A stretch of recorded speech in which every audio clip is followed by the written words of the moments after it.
Live Unrehearsed on CJAD 800. Brought to you by Marco Vendramini of IG Private Wealth Management. MarcoVendramini.com. And welcome back to Life Unrehearsed. My name is Matt Del Vecchio, specializing in life transitions, downsizing in the senior living industry. And I'm Corey Sirota, clinical social worker and psychotherapist, specializing in grief and loss. Matt, this week, national holiday. Or at least I think it should be, no? Happy birthday! Thank you very much, Corey. I appreciate it. Another year in the bank and still trying to smile. Well, you are. Beautiful smile. What'd you do? I want to hear all the dirt. You know what? It was just last night, and it was very subdued. Just immediate family and not many people. And it's funny, these days, I guess more than anything, you truly appreciate the smaller things in life. And just to be able to be around, socially distancing, and really appreciate it just to have family around, because we just don't even get that as much. So thank you very much for the birthday wishes. And is it me, or is it every year seems to go quicker? That's right. It's kind of like a roll of toilet paper. As it gets to the end, it goes faster. That's right. Oh, boy. Well, speaking of birthdays, our next guest, actually, I was notified that his birthday's on Monday. So in an early happy birthday. But let's talk about who our guest is. Imagine being bullied as a child on a regular basis. Then you find ways to cope, and you thrive. But then a much more different type of bullying starts up again in the corporate world. Paul Steinberg has been through a lot in his 75 years. He, in fact, wrote a book called School of Hard Luck, a memoir of money and morals. That was recently published, and in that book, I had the pleasure of reading it over the last week. He does not hold back, and I am really quite intrigued and looking forward to having this discussion with Paul, who is on the line. Welcome to Life Unrehearsed. Thank you, Corey. Thank you, Matt. Happy birthday, Matt. Happy birthday, Paul. It's tomorrow, isn't it? Thanorrow. You. Yes, sir. 76 tomorrow. Oh, beautiful. Good for you. So, Mr. Steinberg, you had a pretty tough upbringing, which included being bullied when you were a child. Can you tell us really what that looked like? Corey, I have to tell you, it was awful. I was only 7 years old when it began. I couldn't make it to school or back without being beaten and thrown around. I didn't want to worry my mom or my dad. Their everyday lives were difficult enough, and my brother was much older than I was, so he wasn't around. I still carry the scars with me. I wake up at night feeling like someone is still chasing me down. You know, Paul, in listening to you, and this was a regular event. It wasn't a one-off. And you know, just in your book, the way you describe it, going home from school, always worried. And this is an era, of course, where, you know, bullying wasn't even a word then, and you didn't want to necessarily disclose it to family or parents. So how did you find a way to cope with this? Well, I was too young to even know how to cope with it. But as I got older and got braver, I decided to defend myself as best as I could. I didn't want to fight or be violent, but when the time was right, I made it clear there wasn't going to be any more pushing me around. I mean, that's the way it was. I had to fight for myself. I had to protect myself, and I did whatever made it possible to be around. It's amazing. That's Paul Steinberg, the author of School of Hard Luck. He's talking about his experience growing up. And now let's go to the early stages of your corporate world, where you also ran your own business. You had ups and downs. Can you talk a little bit about that, please? Yes, I ran a business that was called Mandy Design. It was a ladies' wear business. I did fantastic in there. Everybody, but you got to understand, Corey, everybody has ups and downs in business, in career changes, or in finding oneself. I was willing to do whatever it took to get me out of that neighborhood and into a better life. Later on, I got married and had a family to feed. I would have done anything to take care of them. Running my own business was a great experience. I learned a lot about people and how worthy they can be and how important it is to treat each person as an individual who has something to offer. I also learned a lot about myself and my ability to grow and learn and read people. We're all human beings. You know, Paul, in your book, you explain about your business. You also worked for Joseph Ripkoff, spoke very highly of them, but you worked extremely hard. And like you said, you had a family growing up, and it finally got to a point where, you know, the kids were affected according to you. But you made some life changes for your family, and then you ended up selling cars, actually, in a dealership. And this is where, I guess, bullying version number 2 started. And this happens. There's bullying in the corporate world, and you are a prime example of that. Can you give us a little bit of an idea of what you had to go through? Definitely. You know, Matt, a lot of people, lots of people think that bullying only happens when you're young, but there's bullying in the workplace, and let me tell you, it is far more humiliating and destructive than anything I dealt with as a kid. The person in charge at the dealership was an unpleasant, unfair, inappropriate person who wanted to make all his employees feel small and powerless. He cut pay. He did not give us holiday time. He talked down to us in front of clients. He would have made us beg on our knees if he could have. I stood up to him, not just for myself, but for everybody in the place. I didn't let him get away with anything. He called me a cancer. He tried again and again for me to resign. He had power and money, but he had no morals. Nothing decent to say or to do, and in the end, he's out of there, and I'm still there 30 years later. It's amazing to hear what your resilience, which is the word that really comes to mind among many others, of the qualities that you had. What are the qualities would you describe that you had that helped you do that?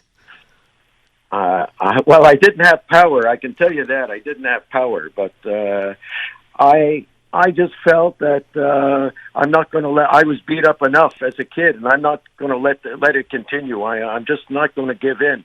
I mean, I was asked to resign. I was asked to give a letter of resignation, and I mentioned I can't give you a letter of resignation. For what? For what reason? The reason you're going to have to pay me. Oh, I'm not going to pay you anything. I have more money than you'll ever have in your life, and I'm not going to give you 5 cents. I want you out of here. You're a cancer to this place. So it gave me more strength. I can tell you that. Listen, and then as a cancer survivor, I was tough. I wanted to live. I wanted to feed my family, and that's what I did. And I came out on top.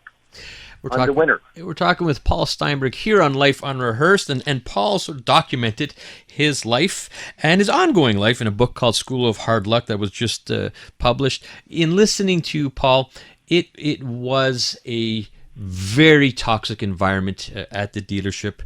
However, this went on for years and years and decades, and yet you stuck to it.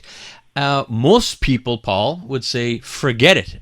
I am Eddie here. I don't need this. And you did not. Was it a matter of just two stubborn people trying to tough it out? Or why did you stick around in that toxic environment? Because I knew who I was dealing with. I'm a proud person.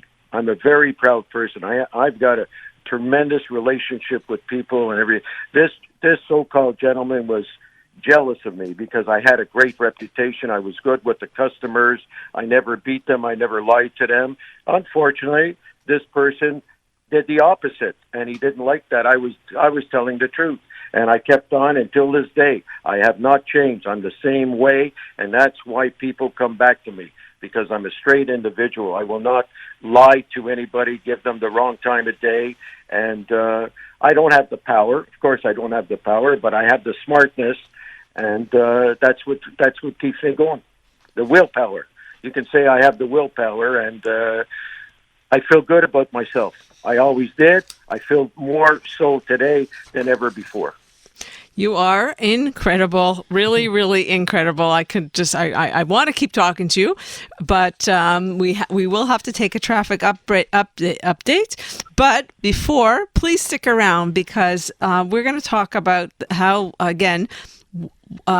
you managed to stick around these toxic environments and come out on top. So that's going to be coming up shortly. Live Fun Rehearsed on CJAD 800. Brought to you by Marco Vendramini of IG Private Wealth Management. MarcoVendramini.com. Welcome back. You're listening to Life Unrehearsed. I'm Matt Del Vecchio, along with my co-host Corey Sirota, and we're talking to the inspirational Paul Steinberg about how he was bullied as a child, and then later, whole new set of bullying in the corporate world. And he was sharing some of those incredible stories of what he had to go through. He's persevered. And Paul, Corey and I were just talking off air. You are a true inspiration. You slid in there. You're a cancer survivor, but you are a cancer survivor. You're a fighter, but there are many, many people that have been bullied either as a child or in the corporate world, and sometimes in your case, both. What words of advice, Paul, can you give to those people that have experienced bullying? Corey and Matt, I get a lot of fan mail often from my blog. These are kids reaching out for answers, for support. And I tell them to walk with their heads up high and that they are great. It's the bullies who are the cowards, the ones who hate themselves and have to take it out on someone smaller, weaker, less advantaged. You'll see, life will pass by and the kids that were the bullies will amount to nothing. But you, the individuals, will come to something, greater things, and help others who are bullied. That's what I done. What a wonderful words of advice, and what you've done, and then some, is you certainly also give back. So, can you also speak about your volunteer work at Dans la Rue? Yes, I could. I volunteer every second Friday night on the van that provides warmth, food, other essentials to the Montreal homeless teams. We serve them hot dogs, hot chocolate, juices. I bring the comforters and socks from my friends who are manufacturers when I can. And we serve as an open ear for them. We don't pass judgment or tell them what to do with their lives. They talk, we listen, and for those precious hours, they get a break from the street, whether it's a freezing cold winter or an unbearably hot summer day. I'm so proud to be on such a worthy movement. I'm so thankful that my kids have turned out well, and that I was able to put a roof over their heads and food on the table. I look forward to going to Dans la Rue every second Friday night. I love it. I serve the kids that are 14 to 25 years old, the ones that come on the van, and I enjoy every minute of it. Amazing. Listening to Paul Steinberg here on Life Unrehearsed, someone who has been bullied as a child, even in the corporate life, and just love the stories of giving back. You are so passionate, Paul. And I'll tell you what, at 75 years old, tomorrow 76, you decided to write a book. And, I have to give a props and shout out to Mike Cohen, who introduced me to you. And Lisa Cohen was very much involved with the book as well. So Tell me about the experience. School of Hard Luck, a memoir of money and morals. It is just recently published. So how was that experience? That is a fantastic experience. I got to tell you, Lisa Audrey Cohen, she's my rep. She does everything for me, everything that has to be done. And Mike Cohen, fortunately, is her brother. So he's with the Suburban. He's a big shot at the Montreal School Board, and so he's been a great help too. He's given me exposure. The book has been fantastic. It's it's all about me. But really, it's something that people have to look up to, not to get into the position that I was in. If they are, they have to get out of it. They have to learn to be strong and get out of it when the time is right. Myself, it was late in life that I went to work at this dealership, so it was difficult for me to find a job elsewhere. But I have a reputation. I could have gone anywhere. The customers that come there, that buy from me, only want to see me because I'm straightforward with them. I mean, I do a lot of business over the phone. I mean, this is unusual, but because I'm a trustworthy individual, and that's why they do it. And now that they read the book, they know more about me because I never spoke much about myself. I never spoke about my wife, my kids. All I was interested is to provide for my family. That's it. I wanted to be a very special person and do an amazing job. And my wife did a fantastic job raising the kids. And look, I'm 76, still working. I have no plans of retiring. I love the action. I love the customers. I love the people. And the book is just an added thing that I always wanted to do. I always wanted to write. This gave me the reason to write it. Oh, it's amazing. You really are a very special person. I have to know, what's the reaction from your family about the book? At the beginning, they didn't want me to write it. You know, they were concerned. But after I wrote it and showed it to my wife and showed it to my kids. They said, "Go for it, go for it. It's going to teach people. It's going to learn a lesson to one, and it's going to teach people how to walk with their head up, how to be respected." That's the main concern. You got to be respected, whether you have money or not. You got to be respected everywhere, not only in the work, everywhere. One has to be respected. That's the key. We're all human beings. We all came into this world with nothing, and we're all going to leave with nothing. While we're around, we have to be respected. So, there it is. Corey, Paul's not passionate at all. Right? Corey, Paul, I just love it. You know, Yeah. and as I was explaining, the day I got the book, we had a power failure at our home. It was 24-hour power failure, Corey. I read the book from beginning to end in that one night with a flashlight. It was fantastic. We're already getting texts, Paul, about how people can get a hold of your book. So what would you suggest? And I'll just repeat the title: School of Hard Luck, a memoir of money and morals by the one and only Paul Steinberg. Well, the book is being sold on Amazon today. Only Amazon has it, and I believe that it's going to be in a few retail stores at sometime in August. But right now, it's been sold on Amazon. They have the rights to it, and it could be purchased there, no problem. All right. Well, Paul, and you get it in a few days. Well, wonderful. Thank you very much for taking some time. You are an inspiration, and those that are bullied, there is hope, and you aren't in this dark hole, and you're a testament to that. So, thanks for taking some time with us. Thank you very much. All right, the best. All right, Corey, what do we have coming up next week? Next week, imagine getting married during this pandemic. We're going to hear from an incredibly interesting couple who had to change their wedding date a number of times. For me, this couple's a prime example of how love really does conquer all. Yeah, what an experience you're going to hear about next week. And we're going to be talking to the assistant general manager of the Calgary Flames hockey team. No, this won't be a hockey story.